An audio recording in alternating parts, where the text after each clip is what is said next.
베드로 오늘 후서입니다. 봐서 오늘 베드로 후서하고 베드로 후서가 장수가 석 장밖에 안 돼요.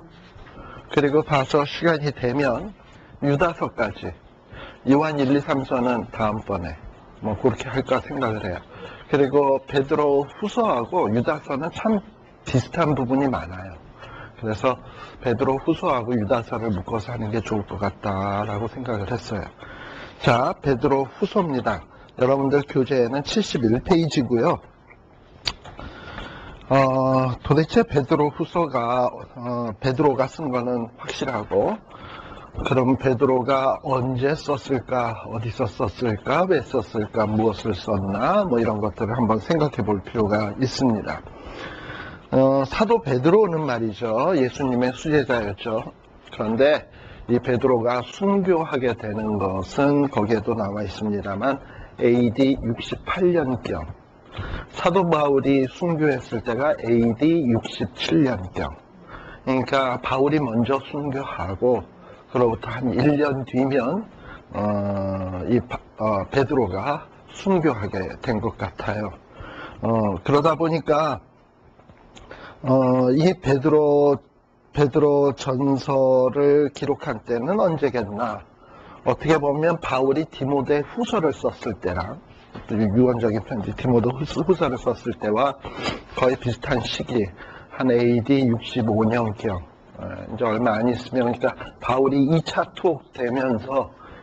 투옥되면서 감옥에 있으면서 어떠한 이 그리스도인들에 대한 대핍박이 있으면서 이후에 이제 그리스도인들이 어려움 당할 것을 내다보면서 바울도 디모데 후서를 썼고, 그래서 내가 관저와 같이 이제 부음이 되었다라고 얘기를 이미 하고 있고, 베드로도 역시 내가 이 장막을 벗을 날이 얼마 되지 않았다라고 얘기를 하면서 쓰는 거 보면 이제 죽음을 한 1, 2년 앞두고, 그리고 그때의 그리스도인들이 대어려움들을 당하게 될 것 같은데, 그거를 내다보면서 아마도 베드로도 이 베드로 후서를 쓰게 된 것 같아요.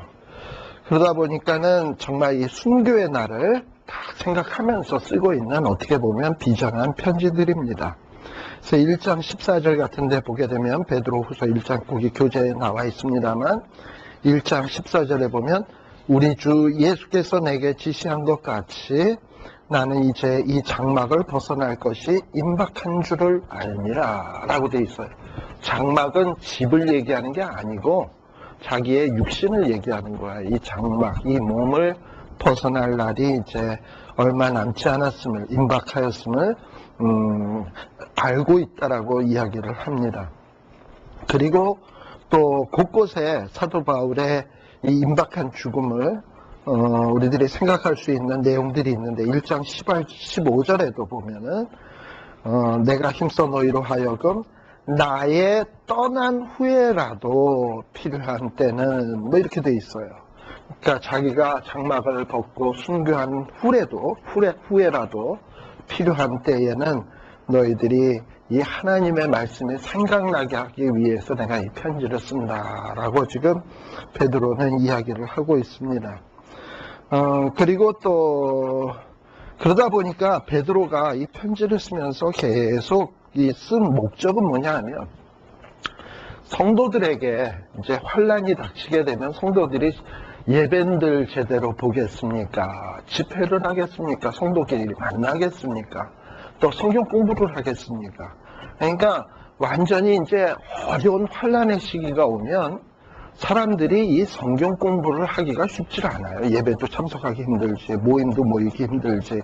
그러면 지금 오늘날 같이 각자 집에 성경책 많은 경우에는 골방에 들어가서라도 내가 막 이렇게 보겠지만, 그때는 성경책이 그렇게 집집마다 있던 때가 아닌데 모이질 않으면 어떻게 하나님의 말씀을 공부하겠냐 이 말이죠.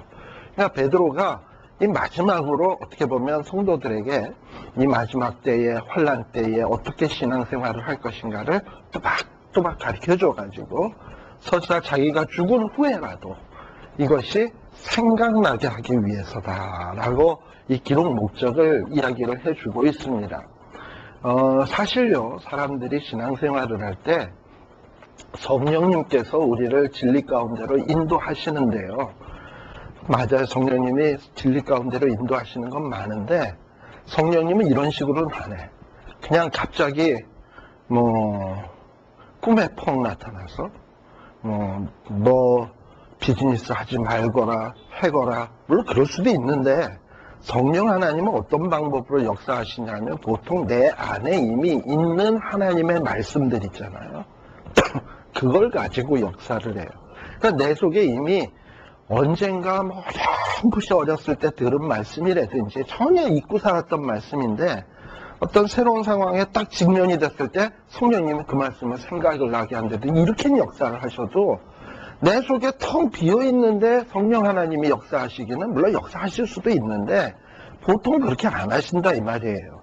따라서 성령님이 내 안에서 살아 역사하시게 하려면 뭐가 중요하냐면 하나님의 감동으로 되신 하나님의 말씀으로 이렇게 차곡차곡 많이 쌓아 놓으시면 공부할 때는 공부하고 난 다음에 가면 차 타고 운전하가면 집에 가면 다 잊어버리지만 그게 잊어버린 게 아니라 어느 순간인가 보면 툭툭 튀어나와요. 그게 바로 성령 하나님께서 그렇게 역사를 하신다 이 말이에요.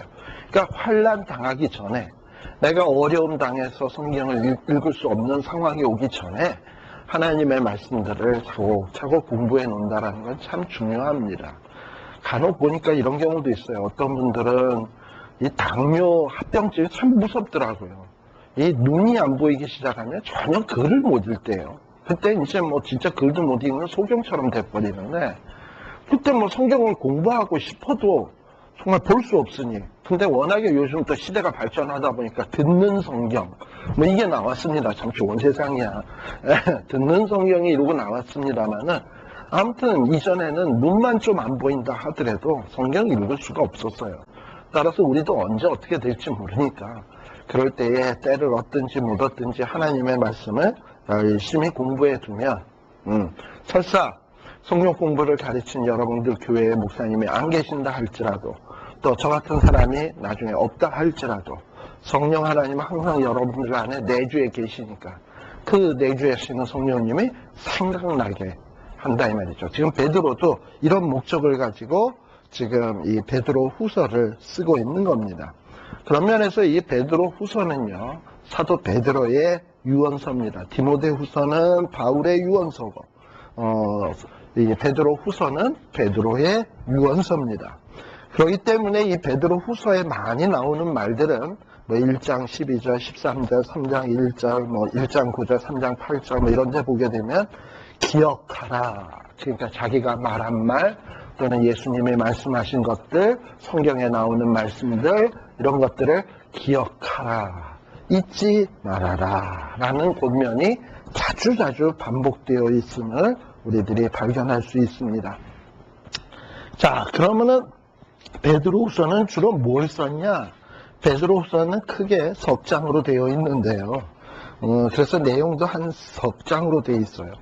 어떻게 하면 1장은 어떻게 하면 성도들이 정말 이 마지막 때에 그 신앙이 자라갈 수 있는가, 성장할 수 있는가, 어려운 가운데서도 그 믿음이 성숙해 갈 수 있는가에 대한 얘기가 1장에 쓰여져 있는 얘기고요.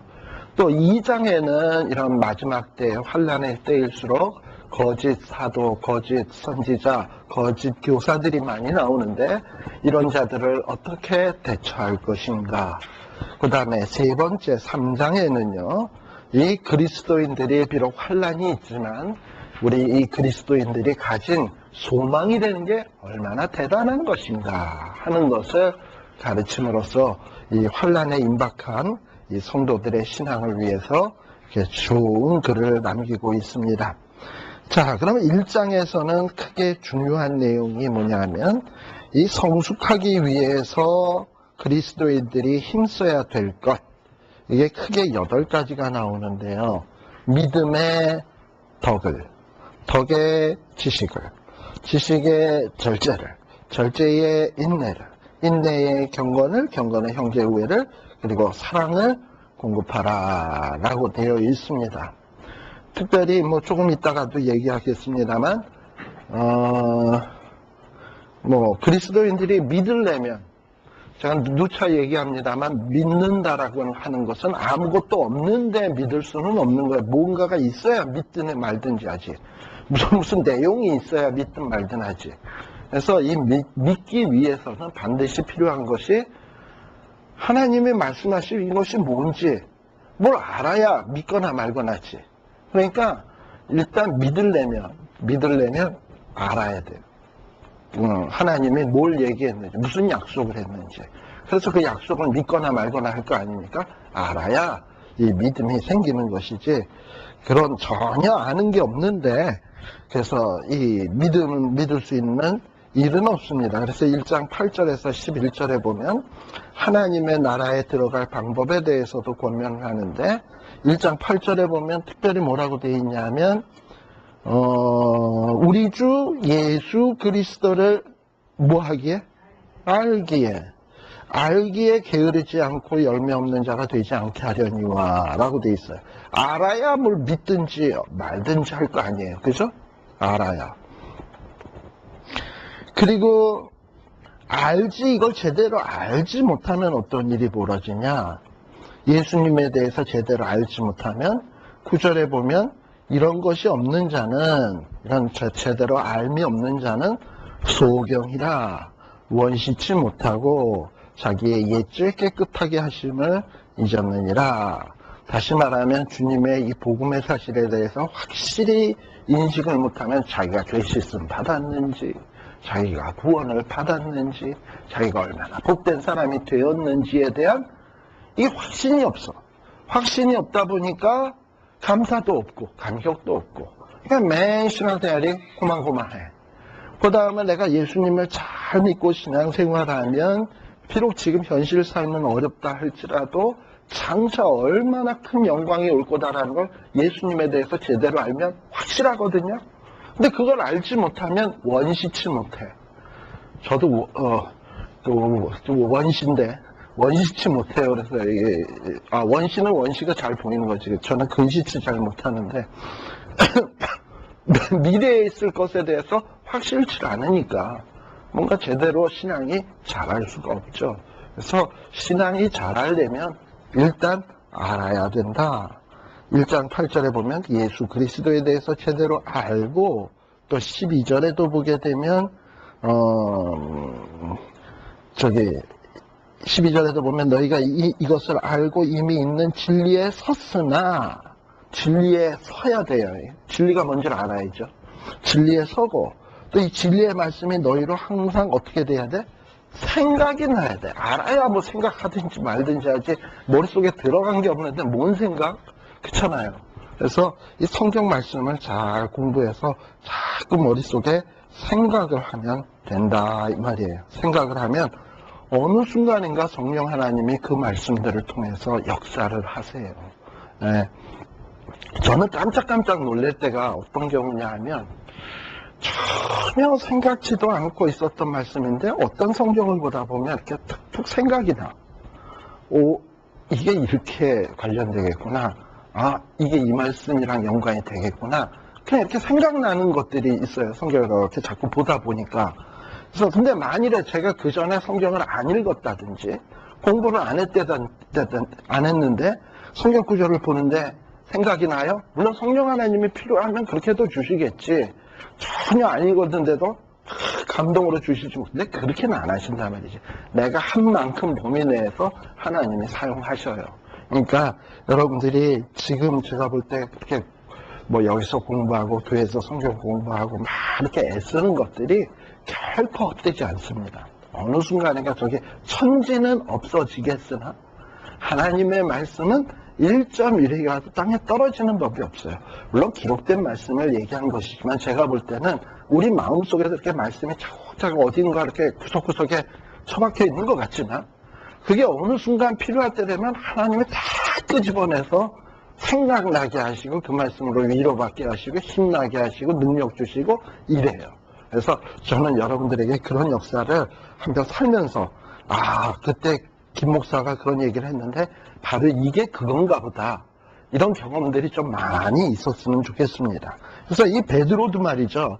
여기에 보면은 계속 이 아는 문제에 대해서 참 성경에 대해서 참 많이 얘기를 해요. 그러다 보니까 우리가 하나님에 대해서 아는 방법은 뭐냐? 하나님을 우리가 자주 만날 수는 없잖아. 또 하나님이 우리에게 자주 오시는 것도 아닌 거고. 그럼 하나님을 알 수 있는 방법은 하나님이 자기를 계시하신 이 성경 말씀을 갖고 있는 건데요. 그래서 1장 21절 같은 데 보면 사도 베드로는 뭐라고 얘기를 하냐? 예언은 언제든지 사람의 뜻으로 낸 것이 아니라, 그러니까 이 성경 말씀이라고 하는 것은 사람이 만들어낸 것이 아니고, 이 성경은 성령의 감동으로 입은 사람들이 누구에게 받아? 하나님께 받아서 말한 것이므로 이 성경은 그야말로 우리에게 하나님의 뜻과 하나님의 생각을 전달해 주는 것이다. 그러니까 하나님 아는 방법은, 가장 좋은 방법은 성경이다 라고 얘기를 하는 거예요. 근데 이제 알아야 될 것은, 그러면 성경은 하나님에 대해서 참 아는 좋은 방법인데, 20절에 보면 근데 먼저 알아야 될 것이 있는데, 모든 성경은 어떻게 풀 것이 아니라 사사로이 풀 것이 아니다 라고 얘기를 했어요.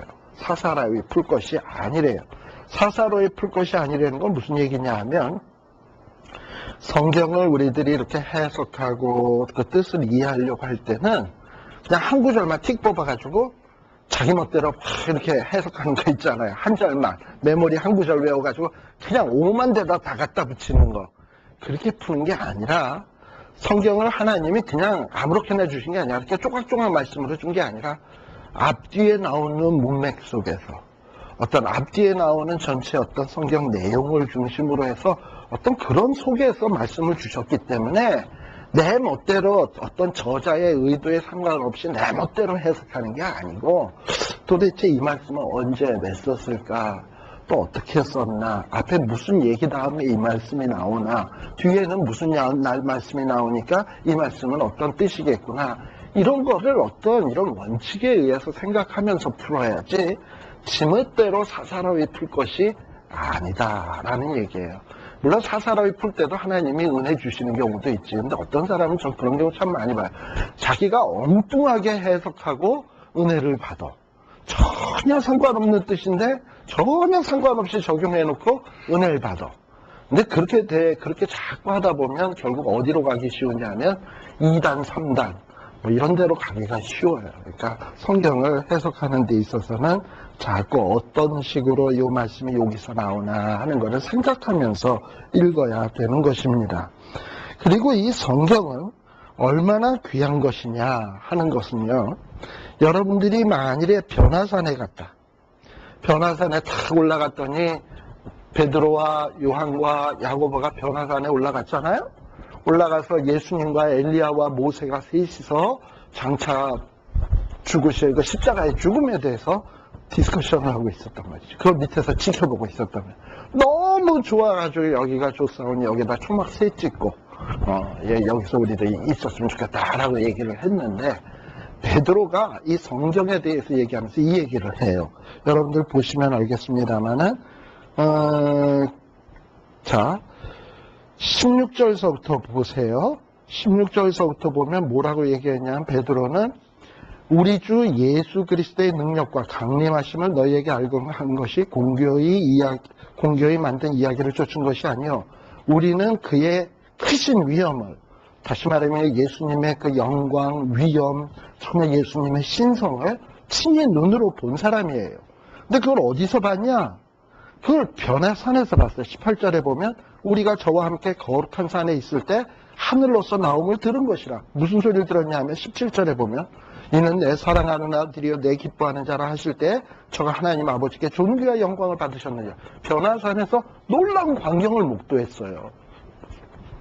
만일에 여러분들이 어떤 기도원에서 기도를 하는데 어떤 이렇게 환상, 이런 베드로가 본 이런 환상같이 이 환상 보는 게 좋아요? 아니면 화요일날 이렇게 성경 공부 나와서 성경 공부하는 게 좋아요? 에? 에. 그런데 19절에 보면 베드로는 뭐라고 얘기하냐? 분명히 16, 17, 18절에 경험한 것은 놀라운 계시였어요. 놀라운 예언이었고 십자가의 죽으심에 대한 그런 거였는데 19절에 보면 베드로는 이것도 경험하고 저것도 경험한 사람이야. 근데 19절 초반에 보면 또 우리에게 뭐라고요? 더 확실한 예언이 있어. 그리고 어두운 데 비치는 등불과 같으니. 이게 뭐냐? 성경 말씀이라는 거예요.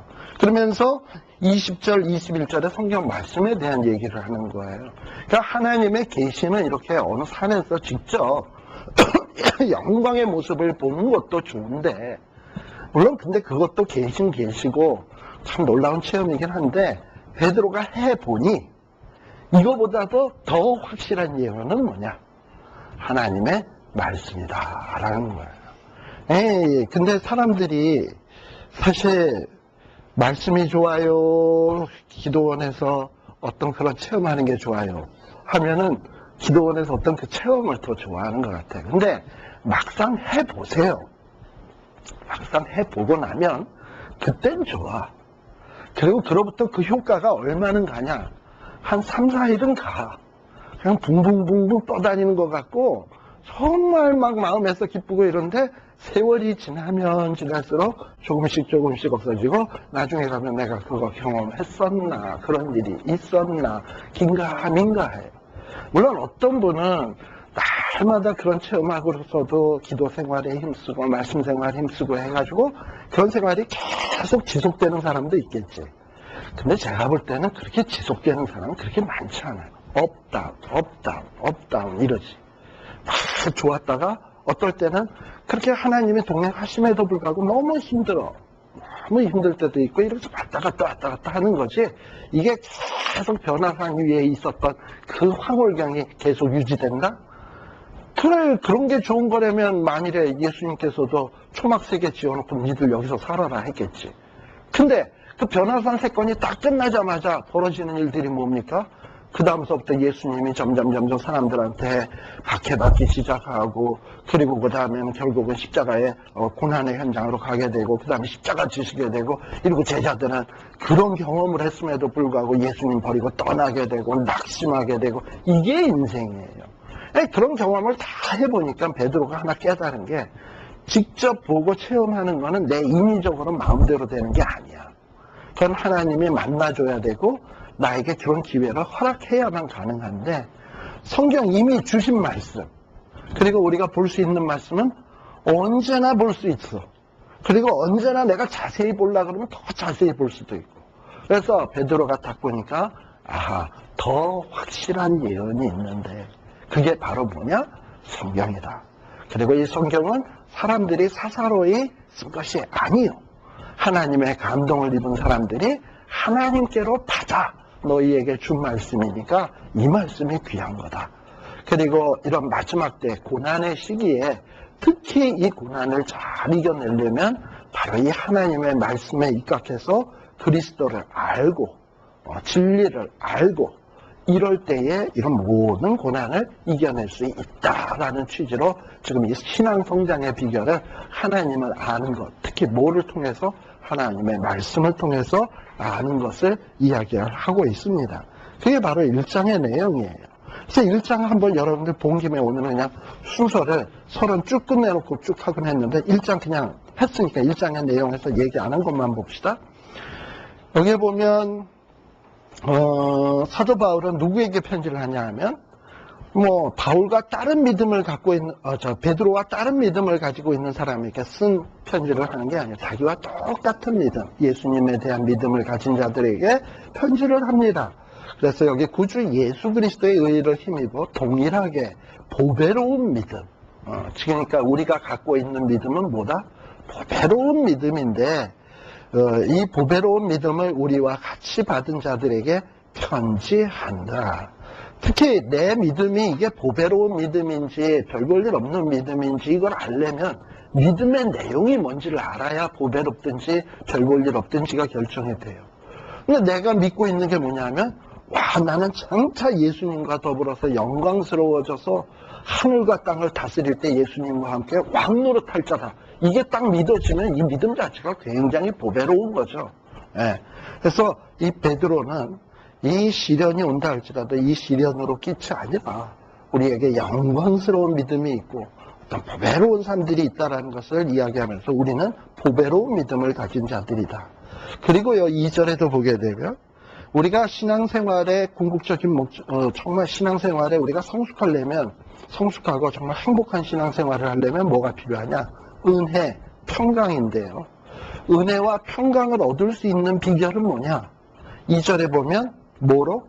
하나님과 우리 주 예수를 알므로 은혜도 풍성해지는 거고 평강도 많아질 수 있는 거예요. 근데 하나님에 대해서도 잘 모르지? 예수님에 대해서도 모르지? 그렇다면 은혜와 평강이 뭔지 몰라. 근데 하나님에 대한 확실한 지식이 있고 예수님에 대한 확실한 지식이 있으면, 알게 되면 걱정이 안 돼. 왜냐하면 하나님이 내 아버지고 예수님이 나의 구주시고 이게 너무 확실한데, 그분들이 내가 어떤 분인지 다 알고, 그러면 내 마음에 알게 모르게 은혜가 확 밀려오고 어떤 환란의 바람이 있다 할지라도 평강의 마음속에서 불끈불끈 솟아나요. 예. 그리고 또 여기 보세요. 3절에도 보면, 자, 신기한 능력, 그 다음에 생명, 경건에 속한 모든 것. 예. 근데 이 신기한 능력, 생명, 경건, 그 다음에 경건에 속한 모든 것 다 좋은 것들이죠. 근데 이런 것들이 어떻게 해서 이런 것들이 생겨나냐? 3절 잘 보시면, 끝부분에 보면, 우리를 부르신 자를 뭐함으로? 알므로. 예, 알므로 말미암는다. 알려면 뭐 해야 돼? 공부해야죠. 하나님의 말씀을 읽고 공부해야 돼요. 예.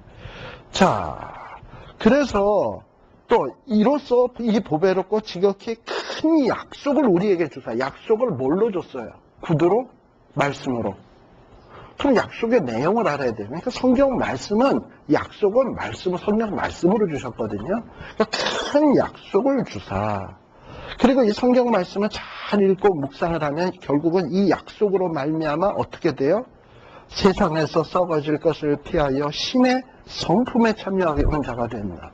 그러니까 신앙이 자라고 거룩해지고 은혜와 평강 얻고 각종 좋은 거 다 얻는 방법은, 첫 출발은 다 어디서부터 출발한다? 하나님 알고 예수 그리스도 아는 데서 출발한다라는 거예요. 그리고 알아야 5절에 보게 되면 첫 단어가 믿음이 나오죠. 알아야 믿지. 아는 게 없는데 뭘 믿어요. 그죠? 예. 그리고 그래서 결국은 이렇게 하나님을 아는 데서 출발을 하는데요. 베드로 전서니까 1장 16절 한번 봅시다. 16절에도 보게 되면, 보면은,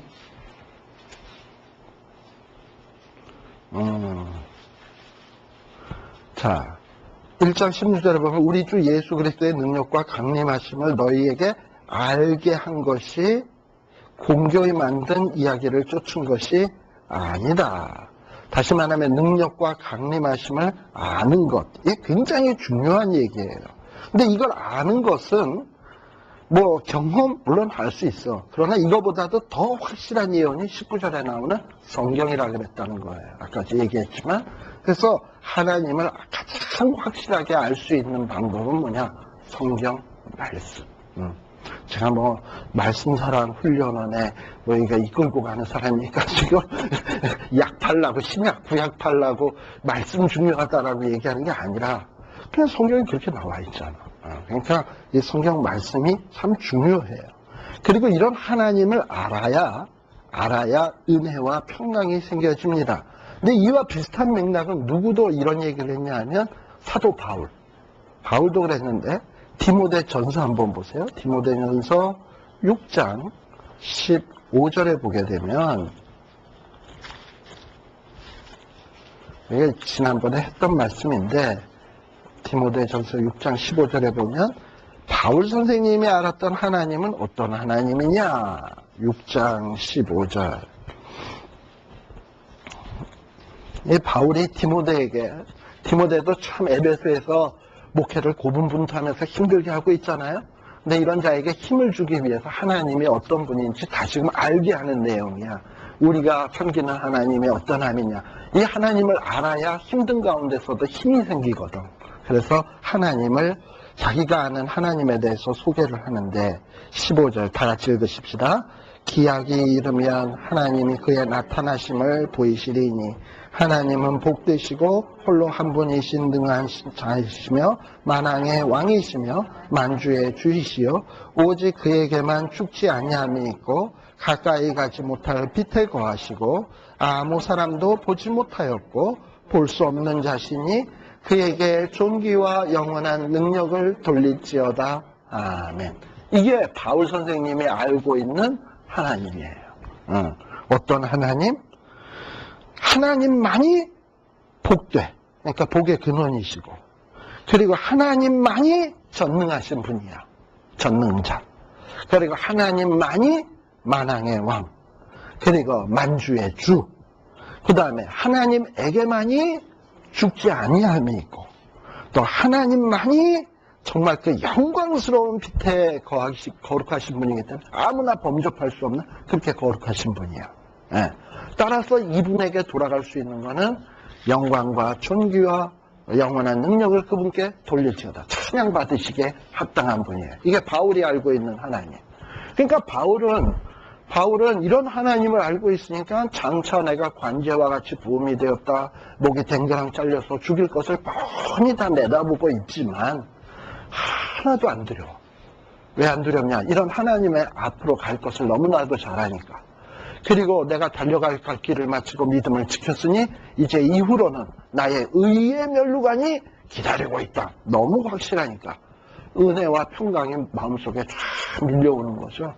그래서 지금 어떻게 보면 바울의 코가 더 석자인데 디모데를 오라 그래가지고 내가 너로 하여금 안수해 주겠다 그랬잖아요. 그래서 너를 좀 더 리프레시 시키기 위해서 너를 속히 보기를 원한다.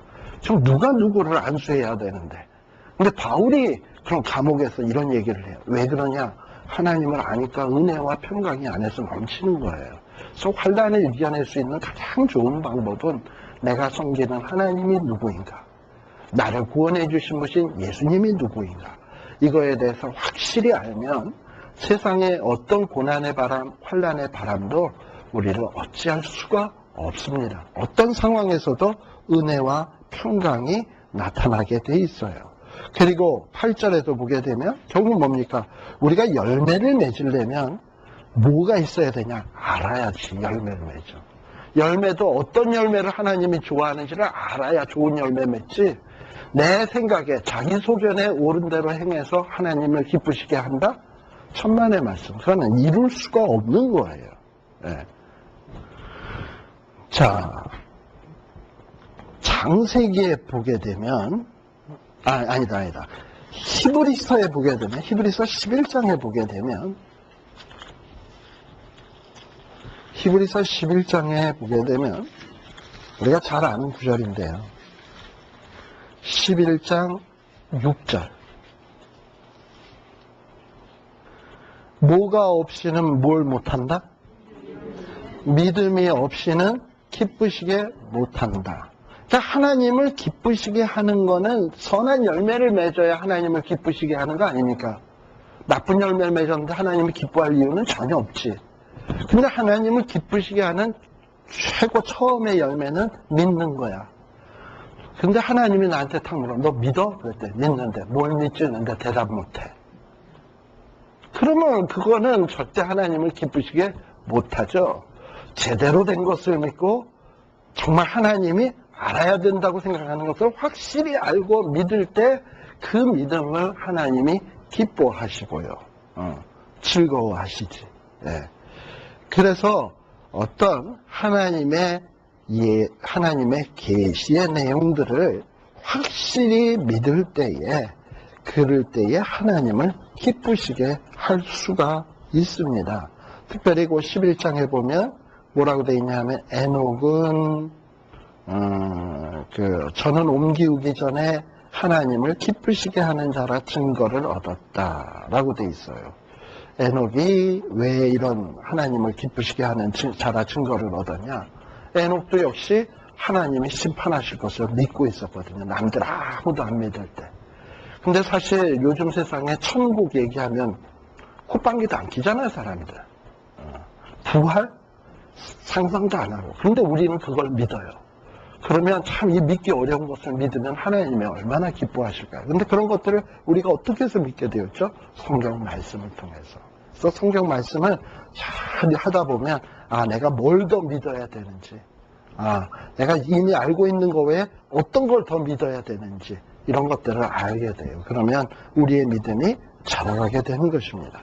바로 이런 아주 기본적인 거를 지금 사도 베드로가 베드로후서 1장 12절에 보게 되면, 이러므로 너희가 이것을 알고 이미 있는 진리에 섰으나, 여러분들이 성경 공부 잘해야 된다는 거 모릅니까? 이미 다 알고 있는데, 그런데 이거를 항상 너희로 생각나게 하는 게 이 베드로에게 중요하다고 생각이 된 거예요. 그러니까 여러분들이 항상 하나님의 말씀을 묵상하고 생각하고 하는 일에 힘쓰는 일들이 생겨지길 바라요. 15절에도 역시 마찬가지죠.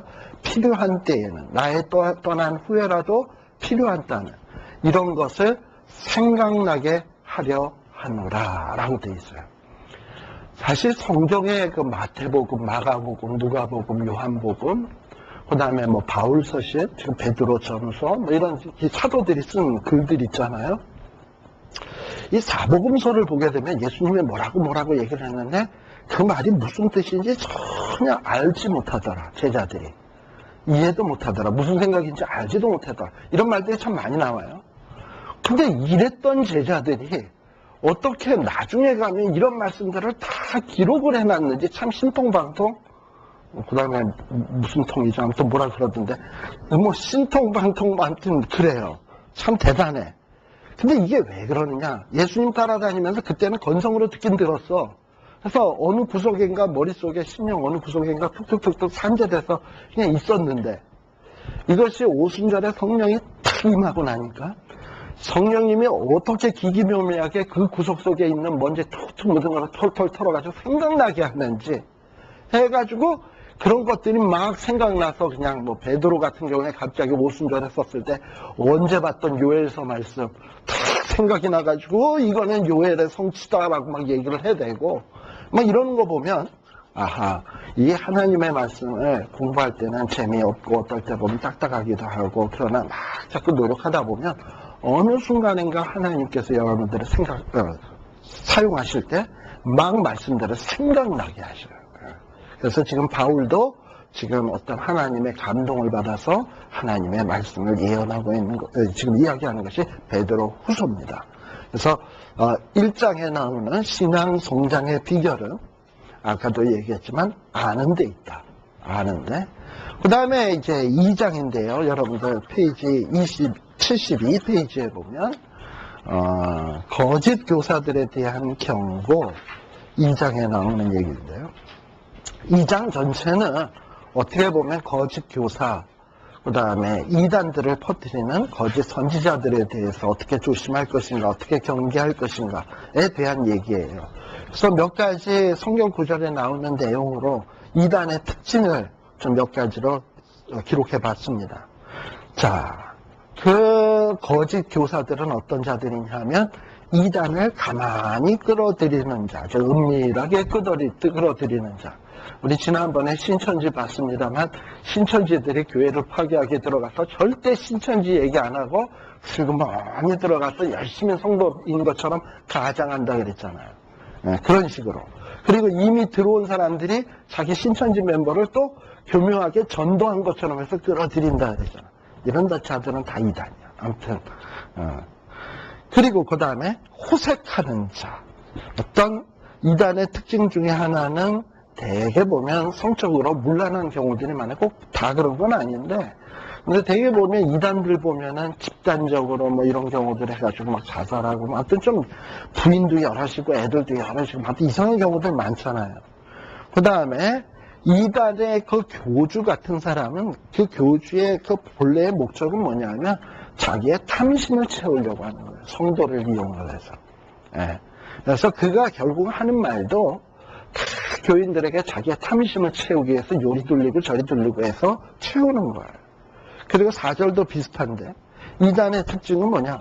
성도들을 이용하여 이익의 도구로 삼는 자들. 이익의 도구로 삼는 자들. 그 다음에 이단의 특징은 뭐냐? 대개 보면 이단일수록 더 담대해. 고집도 세고. 어떻게 보면 카리스마가 더 넘치죠. 이단들 교주들 보면. 그런데 우리 본교회 목사님들이나 이런 데 보면 너무 온유한 순한 양 같아. 근데 이단 교주들 보면 아주 파워풀해. 뭐 능력도 많은 것 같고. 근데 사실은 안 그래요. 네. 그 다음에 영광이 있는 자를 회방한다. 도대체 영광이 있는 자를 누구냐? 이건 예수님이라고 보시면 돼요. 영광 그 자체이신 예수님을 회방하는 자. 즉 어떤 자들이냐면 주를 부정하는 자들. 예수님의 십자가의 능력을 부정한다든지 혹은 부활을 부정한다든지 예수님이 하신 그 구원 사역이 얼마나 위대한 것인데 그걸 폄훼한다든지 예를 들면 문선명 같은 경우에 뭐라고 얘기하냐. 그 통일교 같은 경우에서 이런 얘기를 해요. 통일교에서는 창세기에 나오는 사탄의 하와가 타락한 사건을 뭘로 보느냐 하면 선악을 알게 하는 나무를 따먹었잖아요. 그거를 선하게 알게 하는 나무를 따먹은 거로 보는 게 아니라 하나의 비유적으로 해석을 해요. 그래가지고 어떻게 해석을 하냐면 하와가 사탄하고 성적인 관계를 맺은 것으로. 그래서 뭐 흔히들 은어로 표현할 때 남녀 관계에 있어서 남자가 어떤 여자를 성적으로 보냈을 때 따먹었다 뭐 이런 표현들을 쓰잖아요. 근데 아무튼 뭐 그러면서 어떤 성적인 관계를 맺은 걸로 묘사를 해가지고 그게 교리의 출발이 돼. 그래서 어떤 식으로 나갔냐면 그렇게 하와를 통해서 더러운 사탄의 피가 인간들에게 흐르게 되었기 때문에 그 어떤 더러운 피를 깨끗게 하기 위해서는 피를 갈아야 돼. 피가름. 피를 다시 한번 체인지해야 돼. 그러니까 투석하듯이 피를 한번 샥 한번 바꿔줘야 돼. 필터에다 넣어가지고 바꿔줘야 되는데 그 피를 가르려면 어떤 동일한 방법이어야 된다는 거예요. 그게 뭐냐면 성적으로 타락했으니까 성적으로 다시 회복되어야 돼. 그러면 그 방법이 뭐냐? 예수님처럼 거룩하신 분이 결혼을 해가지고 그 후손들에 의해서 거룩한 자손을 낳아야 된다는 거예요. 그래야지 그 피가 깨끗해진대. 근데 불행하게도 예수님께서는 결혼을 안 하셨어요. 요즘 물론 어떤 이상한 사람들은 예수님을 뭐 막달라 마리아와 결혼을 했니 어쩌니 있다고 얘기들 하는데 성경에 보면 예수님은 결혼을 안 하셨어요. 그러니까 결혼을 안 했기 때문에 예수님은 와서 어떤 이 하나님의 백성들의 피를 갈아줬어야 되는데 그걸 안 하고 그냥 가셨다는 거예요. 그러니까 예수님은 오셔서 성도들을 깨끗게 하는 작업을 100% 성취 못하고 가셨어요. 영적으로는 깨끗하게 했는데 육신을 깨끗하게 못했기 때문에 누군가가 이 육신을 깨끗게 하는 자가 있어야 된다는 거예요. 그게 누구냐? 문, 달이요, 선, 태양이요, 명, 라이트. 뭐 빛이요, 달이요, 빛이요, 달이요, 태양이신 문선명이가 뭔가 그 문선명의 피를, 문선명 거의 예수나 마찬가지니까 그런 자의 그 거룩한 피를 나누어 줘야 돼. 이 나누는 방법이 뭐냐? 어떤 성적인 관계인데. 근데 통일교에서는 그걸 부정합니다. 어떤 문선명에 의해서, 그래서 거기에 보면 집단 결혼식 같은 게 참 많잖아요. 근데 그 집단 결혼식 같은 것이 사실은 뭐냐 하면은 어떤 집단 피가름 의식과 같은 거예요. 거기에서 결혼하는 대상들은 몇 단계를 거쳤는지 모르지만 다 문선명하고 관계되어 있어요. 예를 들면 문선명이가 어떤 여자와 관계를 맺었으면 이 여자가 또 어떤 남자와 관계를 맺으면 그 남자는 거룩해진 거야. 그럼 이 남자가 또 다른 여자랑 하면 그 여자가 거룩해지는 거야. 그러다 보면 이걸 집단적으로 자꾸 결혼식으로 그런 걸 많이 하다 보면 전 세계의 인류가 빠른 시일 내에 깨끗게 된다. 그래가지고 이런 걸 보통 피가름의 교리, 혼은교리라고 하는데 이것이 어떻게 보면 사회 속에 그대로 노출이 되게 되면 이상한 종교가 돼버리잖아요. 자기네들은 그 교리를 감추지만 음성적으로는 그런 것들이 계속 진행이 되고 있어요. 그러니까 결국 뭡니까? 문선명의 교리의 핵심은 뭐냐면 예수님의 그 구원 사역. 예수님은 분명히 십자가 지시고 그 고개를 떨구시면서 하신 말씀이 다 이루었다는데. 그런데 문선명은 예수님 못 이루었다. 예수님은 아직 다 못 이루었으니까 나머지 일은 내가 이루어야 된다. 이거 아닙니까? 그러니까 예수님의 영광 되신 분의 사역을 부정하고 그것을 회방하고 사람들을 미혹해하고 하는 거예요. 그러면 이런 교리에 우리가 안 빠져 들어갈 수 있는 방법은 뭐냐? 하나님의 말씀을 잘 아는 것. 그리고 아까 문선명도 왜 이런 오류에 빠졌냐? 모든 예언의 말씀은 사사로이 풀 것이 아닌데 창세기에 나오는 아담과 하와의 타락 사건을 지 멋대로 자기 유리하게 사사로이 풀다 보니까 결국 이단된 거 아니겠습니까? 그래서 어떻게 보면 이 사도 베드로가 어떻게 보면 어떻게 하면 신앙생활을 잘할 것인가에 대한 얘기를 하면서 굉장히 말씀을 강조하는 걸 보면서 의외로 놀랐어요. 그러니까 보면은 오히려 바울 선생님의 말씀을 강조한다든지 좀 그래도 좀 공부도 많이 하고 이런 사람이 그런 얘기를 했다면은 좀 되는데 베드로는 그냥 힘으로 밀어붙이고 맨날 고기나 잡고 이랬던 사람 같은데 이런 베드로가 나중에 말년에 돌아가시기 얼마 전에 자기가 최후의 유언적으로 얘기하는 데 있어서 성경 말씀이 이렇게 많이 강조하나 하는 걸 보고 의외로 베드로서를 보면서 베드로에 대해서 다시 한번 좀 놀라게 된 이런 느낌이 들었습니다. 잠시 쉬었다 갈까요? 네.